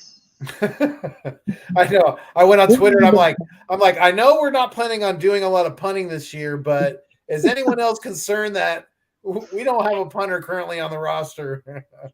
Nick Sirianni, dude, that was all a mental game. He's like, bro, we're not putting a punter on the roster. Why? He's like, we don't need to punt. We're that fucking good. We're scoring. We're going to score on every single drive this year. Yeah, that's exactly it. We are scoring on every drive. There Every isn't drive. anything but we don't need a punter because we're not going to use them because we won't ever be in that situation. Right. Whether we kick a field goal or we score a touchdown, we're scoring on every single drive. We don't need a punter. It's a psychological thing. I get it. That'd be awesome. Yeah. It would be a first ever. Ever. Yeah. No, man, I have high expectations for this team. I got high expectations for Jalen. After the massacre I saw last night, I'm very, very capable of sitting here to say I can see Jalen Hurts being a very, very, very, very strong candidate for MVP this year. Because, listen, I'm not going to blame this all on Pat because it isn't Pat's fault. No. In fact, I blame all of it on Andy, which is weird to say. But here's the thing, dude. Last night, the first 2 drives, who was the guy that made your catches? Valdez-Scantling. And then after the second drive, when Valdez makes that fabulous catch over the middle, and he got hit doing it, you just quit using him. You're just gone. I don't think he ever caught a pass after that. He was just gone, not even in it. Why? He didn't, Why? Why would you not use your vet, the guy that's been in the NFL for I think 6 years now, and the one with the reliable hands? Instead, you put Tony out there. You put whoever the fuck else was. I don't even know who the yeah. hell there. It was Rice, the rookie, was out there. Rice had a few good catches, but even he messed up once. So it was like, well, where was Valdez? Why did you take him out? Did he get injured and you just didn't say nothing? Like there was some, Yeah, there was some suspect play calling, man. I yeah, and will. it's like that offense wasn't used to not it wasn't used to not having Travis Kelsey there, and they didn't know how to adjust because they even said it last night. I heard them say it. You know, who was their go-to man a couple years ago? It was Tyreek Hill. Who was their go-to man last year? It was Travis Kelsey. Well, they didn't have either one of them last night, so it was like they didn't know. They without Travis Kelsey, they really don't know who their number one receiver is. Yeah, like you said, it should probably fall to Valdez Scantling, but he is not really a number one receiver type. He really isn't. He's more of a number two. So Well, he's a number one on this fucking roster. he's going to have to be more than likely because there ain't anybody else right now. Uh, Yeah. I, all I know, man, is that Pat's in trouble, and I feel really bad for him because I don't know if this was them truly believing that Pat was something more than what he already is, that he can just literally polish a turd and make it gold. Right. But, or is this literally his $500 million cap hit coming back to bite them in the ass, not being able to put players around him? I have no idea. I hope it's not the first one It's because probably you can right. manage the second one. You can Yeah. renegotiate and free money up. But Yeah. if it's the first one, y'all fucked up. Right. No, I agree. I agree. You can, like you said, you can always make the numbers work. You can always, redo a contract, whatever, things like that. But yeah, it's they better hope it's the second one because if it's not, they're in some trouble. Yeah, man. Like I said, you can polish a turd, but in the end of the day, a turd's still a turd. Yeah, and Like, the longer Jones holds out, that yeah, that that defense is not the same without that pass rush, and he is a big part of that pass rush, a huge part. yeah. So So real quick, what? if they can't get off the field, that means Pat can't get on the field. So Listen, man. If it stays this way, bro, I expect a lot of 3-and-outs from this team. Ooh. Yeah, I mean, if they're dropping balls, they ain't gonna have no sustained drives. But Bro, I, he 2 for 11 or 2 for 12 in the second quarter. yeah, For that's rough. 12. Oh, he had the lowest passer rating of his career at 66. Like Wow. that is not Pat Mahomes. Yeah. Like Huh. it was They terrible. they might have they might have more of a Super Bowl hangover than we will this year. We'll have to see. It's gonna be it's last night was not a good not the start that the Chiefs were looking for.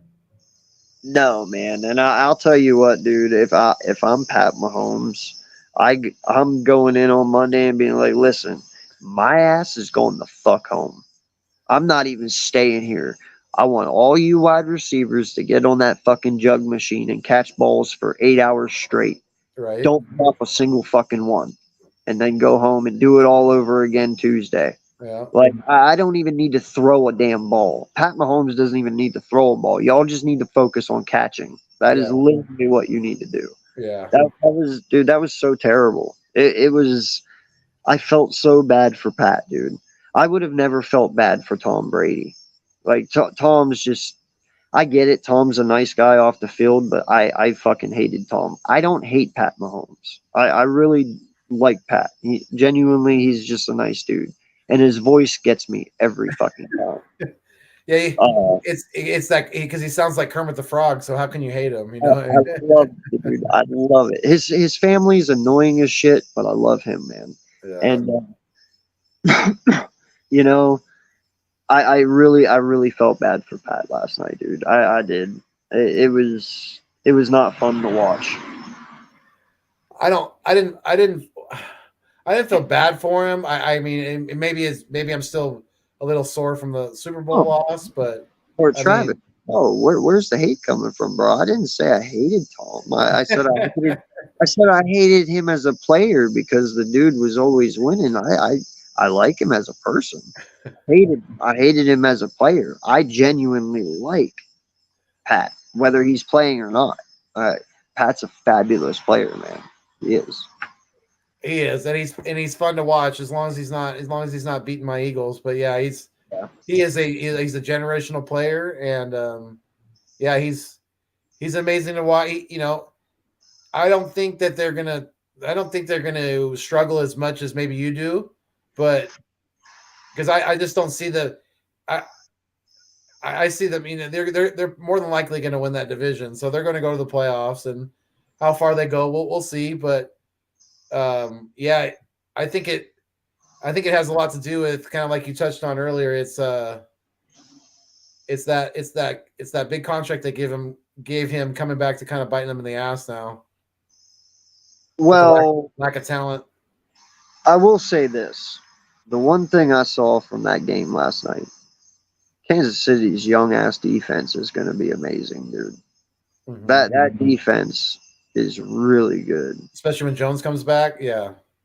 They're Yeah, gonna easily be a top 10 defense, maybe even a top 5. They're yeah. good. They're solid. Um, their linebacker. Oh wow. I lost his name here. I wanted to mention him earlier, but I lost his name. Is it Their Bolton? linebacker, Nick Bolton. Yes, thank you, dude. He planted Montgomery last night. I mean, Oh, he planted him in the backfield. He was rushing to sack Goff, uh-huh. and Montgomery stepped up to block him, and he planted him on his ass. He hit him so hard, bro, and ran over him. The refs called him for tripping. Like Bolton just, oh, dude, it was beautiful. I really think Nick Bolton is going to be the best linebacker in the NFL this year, dude. That kid is playing Well, yeah. I ridiculous. mean, yeah, he was one of the best in the league last year, so you can't. Yeah, no, You're right about that. Definitely, he is a very, very good linebacker. yeah. He's just He good at looked what he fine does. last night, dude. He was everywhere. He was everywhere. Looked He's like really. he's like the perfect combination. He's kind of like Captain America at linebacker. He's like the perfect combination of strength, speed. You know, um, Yeah. he doesn't get rattled easily. He stays poised. He's a great leader. I mean, it's Yeah, no, if I could take a linebacker from another team, he'd probably be one of the first ones I would go after to put on my Eagles. If I could take one and put him on my Philadelphia Eagles, he'd probably be one of the first ones I would choose. dude, him and Nakobe Dean would make a hell of a Oh pair. God, Would they're both small, fast, smart, agile players. They could definitely wreak some havoc. But oh yeah, no, in all honesty, I think Dean has the chance to be another Bolton. You know, he does.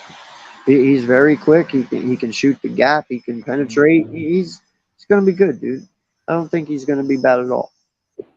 no, I'm not worried about Kobe. I'm not. I'm excited to see him. And like I said, I'm going to be watching because I know he's going to be running that defense. So he's going to be confident out there. He knows what he's doing. How you What doing? up? How you doing, man? I just wanted to come in just real quick for like 5 minutes. Oh, you're good, bud. I haven't been doing my Friday thing lately. I've been just chilling and busy and stuff. I just want to say, hey, Philly Foothills, how you doing? And I hope everything's well, and I hope you're doing well. And dude, the season started and is amongst us, and it's so exciting, and I don't know where to begin. And I hope you're well, AK. I finally just got my new phone, so if you have my number, please text me because I got a new phone. So I got you, buddy. Thank you. And then, like I said, I'm only gonna be here for like 5 months. I just wanted to check in with everyone and just say, "Hey, go Birds!" And y'all are looking lovely this evening. And I just got done with the show doing the Gridiron Gazette. We were talking NFL around the field, and it was fun with Randy. And then I was like, guys, I'm kind of somewhat, I think, part of East. No, you are. I'm the middleman because I've been on Huntington Beach and I've been in Virginia Beach. So I've been Virginia Beach, Huntington Beach. I'm like the middle. I just want to stop by 5 minutes. I'm going to leave you guys alone because I know. But dude, I just want to touch in, dude. You guys are badass. Make sure you drop that like button and some to these great, wonderful people. You guys, and dude, literally everyone watching, like it's almost like 11 o'clock and you guys are still here chilling. Like cheers to everybody, and like and I hope everyone's having the most excellent day, and I hope everyone has the most excellent weekend, and we stay lovely, and we can do this again maybe next Friday. Yes, sir. Go Birds, and you know my take on that. So I'm gonna head on out, and I hope you all have a great lovely night. So Thanks, You as buddy. well, bro. Take care. take care, You. y'all. God bless you, and have a good night. You too. Thank Go you. Birds. Uh, That was a nice little check-in from further. no, I was not expecting him to stop in tonight. I really wasn't. I messaged Rap to see if he could be here tonight. But it'll probably be next week. All right. But we'll get the band back together. Yeah. Nah, man, listen, this is going to be a good game on Sunday, and I look forward to it. I look forward to the start of the Eagles season. I look forward to the start of this great defense and what we got to look forward to in the seasons to come. Uh, you know, these kids are all young on the front here. You know, we're talking Carter, Nolan, Dean, Davis. They're going to take time, but great things are coming from them, man. And I am so stoked, dude. I haven't been this happy about a young core of our defense in a long time, dude. Right. Yeah. We finally kind of got that because we've pieced some drafts together now. So we're, like you said, we're getting younger on that side of the ball, and yeah, it's gonna be a fun game to watch on Sunday. What's your score prediction for Eagles at Patriots? Ooh, man. Didn't mean to put you on the spot. I'll throw out mine while you think of yours. I'm going to say the Eagles are going to win pretty easily. I'm going to say 34-17. It's going to be like 28-7 for most of the game. Something like it's going to be a pretty big score difference. The Patriots might get a little bit of garbage time points, but yeah, I'm going to go with 34-17 Birds, baby. I'm gonna go 28-14, man. It's week one. I'm with you. I don't think this game is going to be too intense for us. This is definitely one of our easier games of the year. We all know Nick. He is definitely that coach. Once he gets a substantial lead, he'll run the ball. You know, so I don't see this game getting too crazy score wise. Now, granted, listen, man, I would love it if Nick would turn into that killer instinct coach where he'd come out and it's like, hey, man, I'll put up 60 if I can. You know, like I would enjoy the hell out of that, but he's not that type of guy. So I'll go 28-14. You know, I think the Patriots will still get theirs, but it's going to be anything crazy. You might get one at the beginning and one at the end because we're just playing really soft coverage, but yeah, I don't really see much from them. But yeah, I mean, Nick is a smart coach. He's not gonna.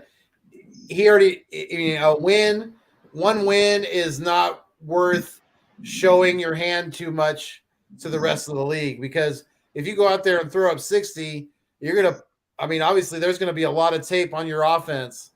You go out there and throw up, 20, 25 to 24 to 30 points, somewhere around there. that's where you want to stay right around that range, because you don't want to, like I said, you don't want to show any more of your offense than you need to. You want to keep some of your tricks up your sleeve. One week is week one is week one. You got 16 more. Well, I'm pretty sure everybody kind of knows what we are now. Last 2 years. Yeah. I mean, obviously, I'm sure they've put in some new plays this year that they didn't run last year. It's not all going to be the same. They can't. No. I understand that. I'm talking more like our main offense is based off of the RPO, though. Right. We are an RPO scheme offense, and I'm okay with it because, listen, man, I love the RPO. When you run it, it takes the power away from the linebackers. Yep. When you run the RPO, it makes linebackers have to play flat-footed, and they can't instantly just come downhill because the moment they do, it goes right over your head. Mm-hmm. That is why Fred Warner was not effective when we played them in the championship game last year, and that's why 49er fans are pissed, because once you take out Fred Warner, their defense is not as good as what they were, and you saw that. Yeah, and the thing I love about our offense too is that, yes, we are an RPO style offense, but we're not dependent on the RPO. Nope. We can kill you in a lot of different ways. Yep. Play action, run, yep. all of it. Yep. I hope they actually do some misdirections this year. That would be cool as shit. Mm-hmm. Yeah. Yeah. Give me a reverse.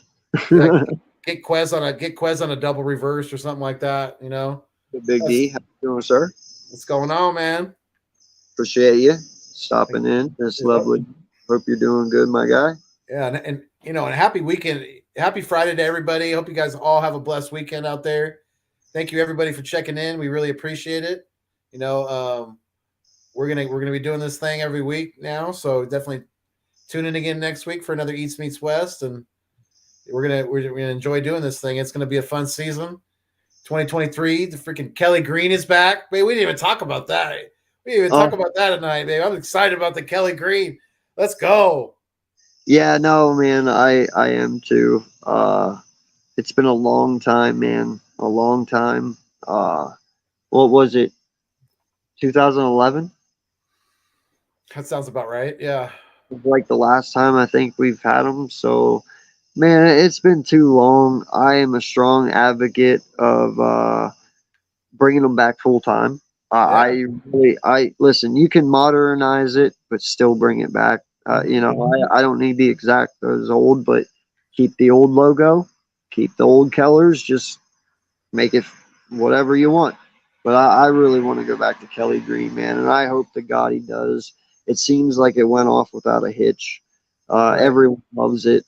And if I recall right, I remember seeing something last year or the year before. Jeffrey Lurie came out and said, listen, we're going to take a run at it, and I'm going to see how it takes. And he's like, maybe someday it will come back, Well, I think everyone reacted very well to it. I think we all love it, and I think he'll see that, and maybe he'll make the change. I would love to go old school, man.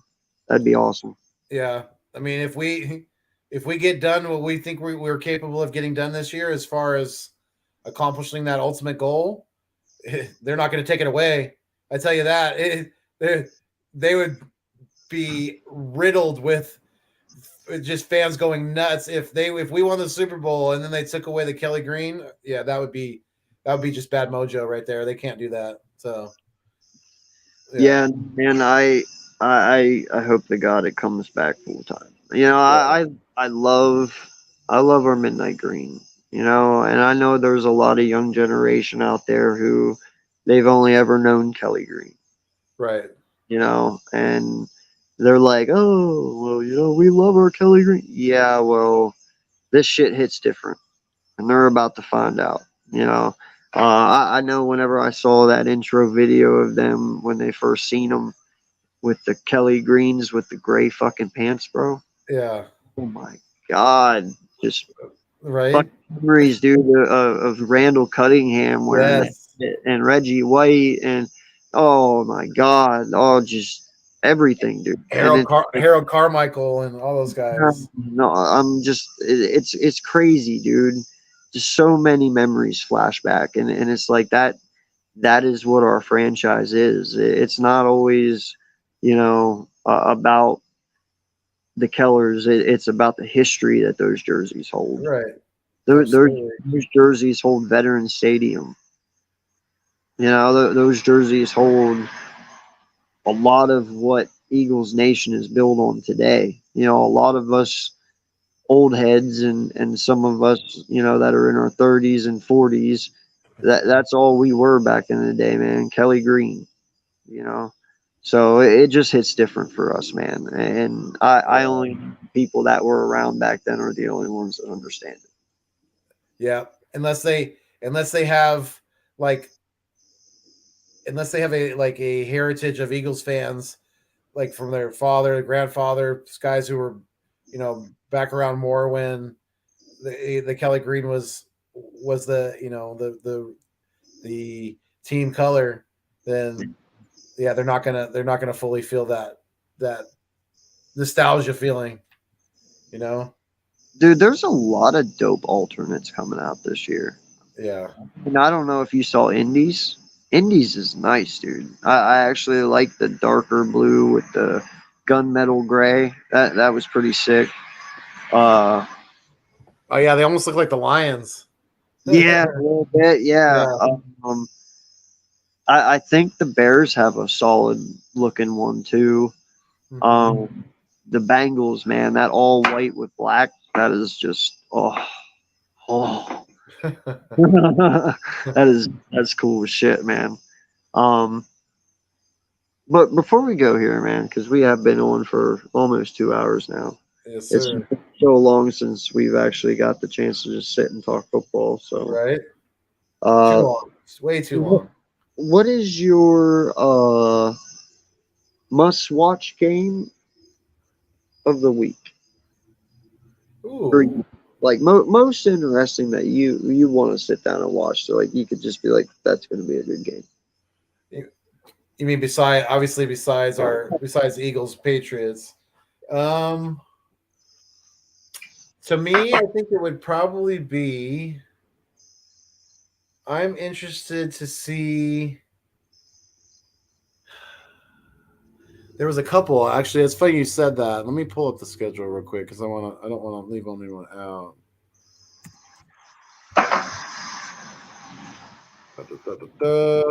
Let's see here. There was. I remember.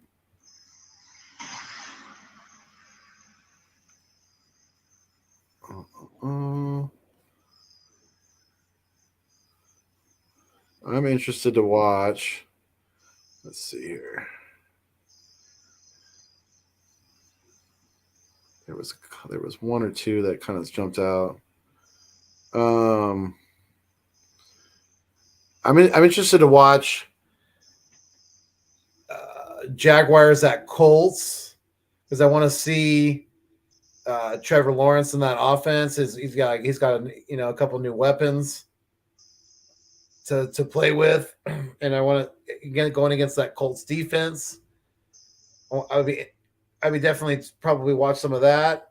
Also, 49ers at Steelers. I think that could be another very interesting game. 49ers having to travel back east, different time zone. And I think the Steelers are going to be better than some people think this year. So I think they could definitely give the 49ers a run for their money. And also there's interested to see another division rival game, Bengals at Browns. So I want to see, obviously Joe Burrow is always fun to watch, but I want to see kind of just interested to see how the Browns are going to be looking this year. So might tune into that one as well. How about you? Yeah. Well, you took two. That's funny. We think alike so much. I really like that Steelers 49ers game. That is two high powered defenses, man. Very high powered. You got Boza completely throttled up now because he just got paid, Yep. and you got TJ Watt, bro. And I'm telling you, man, TJ Watt is breaking the sack record before his day is done. I'm telling you, that kid will get it done. Now that he's even got High Tower or High Smith or whatever the fuck his name is on the opposite side, who is a Right. very, very good young talented linebacker. Yeah. It takes a lot of pressure off TJ. If he don't get it this year, dude, I will be amazed. But listen, I think Brock Purdy takes a step back. In all honesty, I think Kyle just fucked himself really bad here. If this does not work out, Kyle's on the hot seat, dude. I'm telling you right now. I wouldn't be amazed if he loses his job over this. You know, that defense is still really good. I understand they got McCaffrey. I understand, they got Debo, but Right. dude, that Steelers defense is good. This is actually my upset of the week. I actually have the Steelers beating the San Francisco 49ers. I believe in Kenny Pickett fully. I truly do. I believe in Kenny Pickens or not Kenny Pickens. I believe in Pickens. As a wide receiver one there. Yeah. They revamped their offensive line in Pittsburgh. They actually have two of our guys, Isaac Amalu, and they have Herbig. So they have two of our dudes. So they're going to be good there. They have Najee Harris. Dude, the team is good. I'm telling you, they're going to surprise people.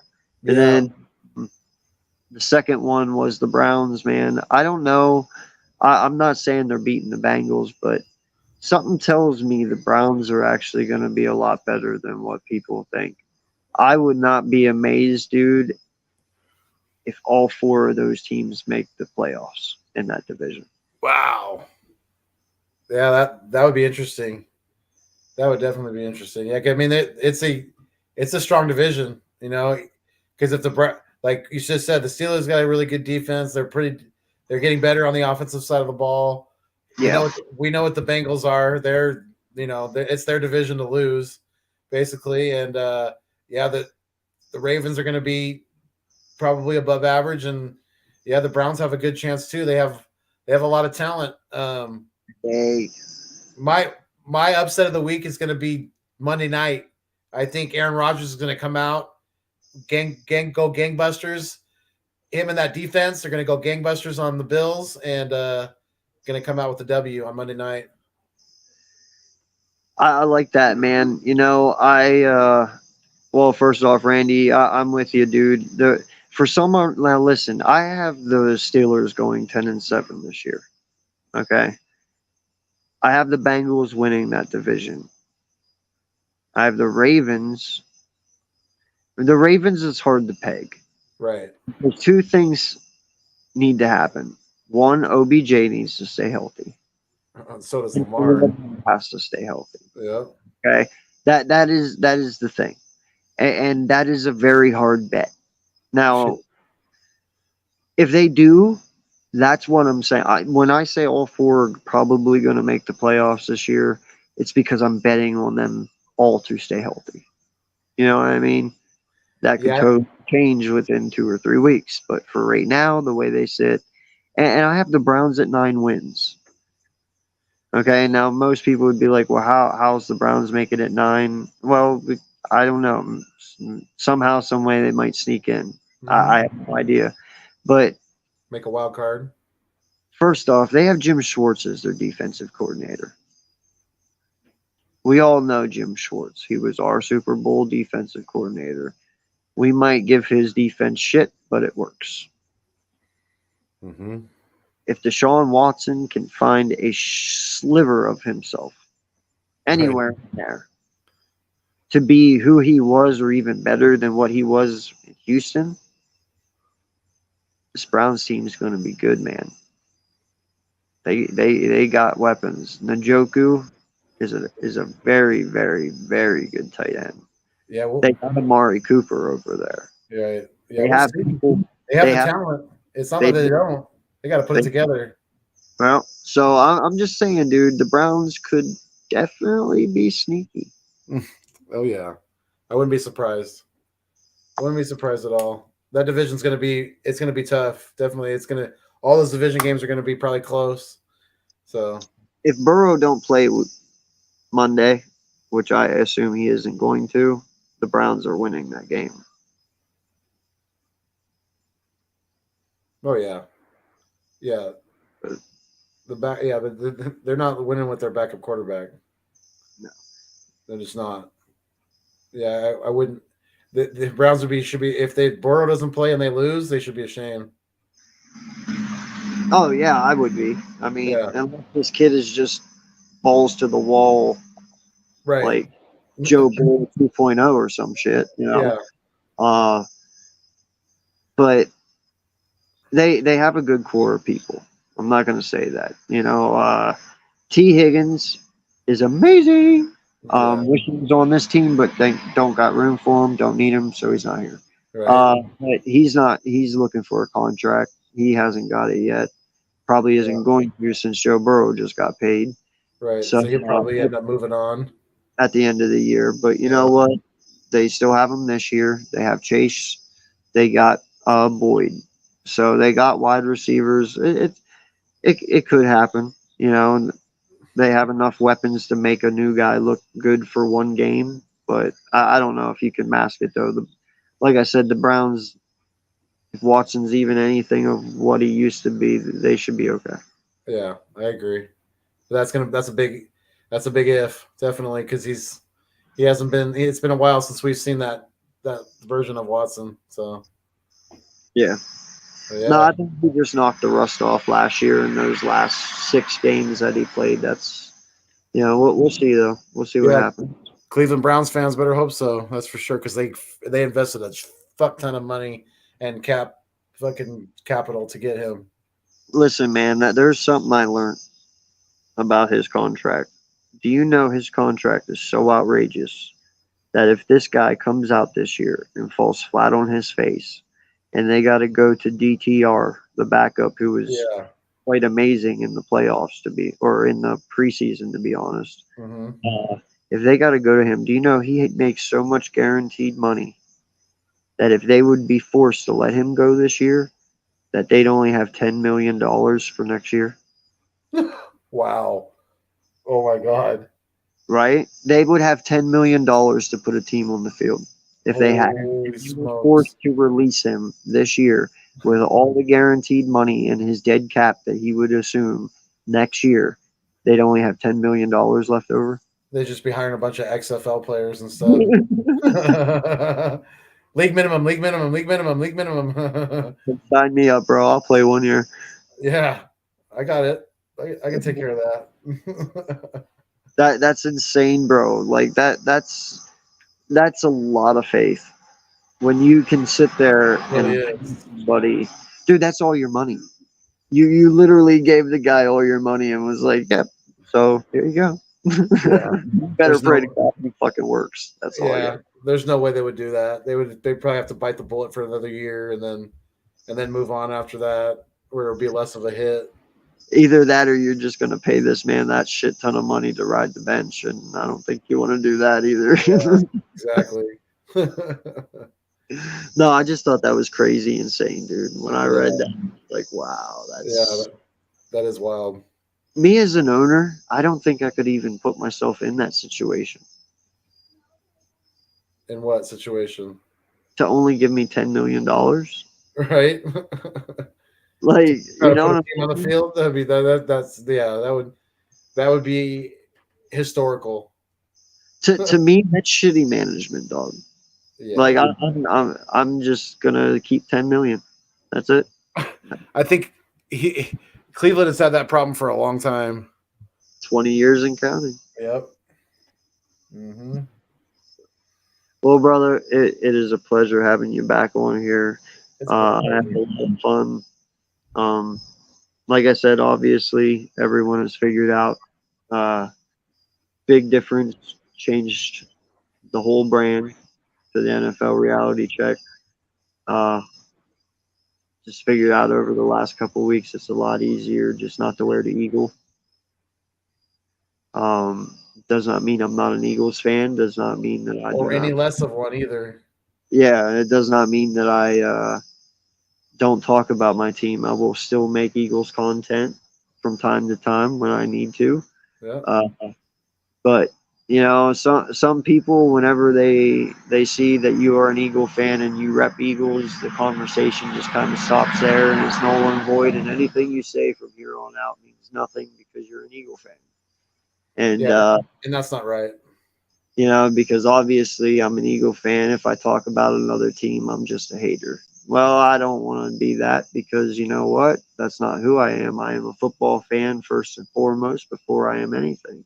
And I like to think I know a lot about a little bit about every team, and I want to be able to share that wisdom with people. And I want to be able to talk about every team and not just one.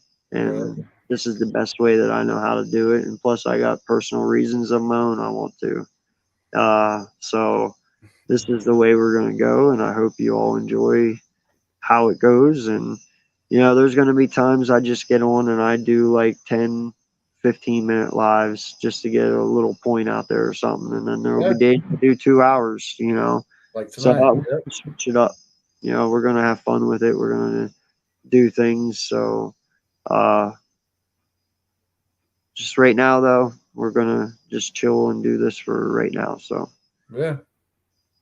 appreciate you, though, man. I really do. I appreciate you as well, and it's been fun. It's like you said, it's been too long since we had done a show, and I'm just glad to be back, and it's just been very very fun to sit back and talk a little football with with my buddy. So absolutely, and like I said earlier, we appreciate each and every one of you that have been checking in with us tonight. Shout out to Further AM for popping in for a couple minutes and saying hi. We appreciate that as well, and he'll probably be on with us next week, and we'll do this thing again, and have some fun this season, huh? And everybody out there,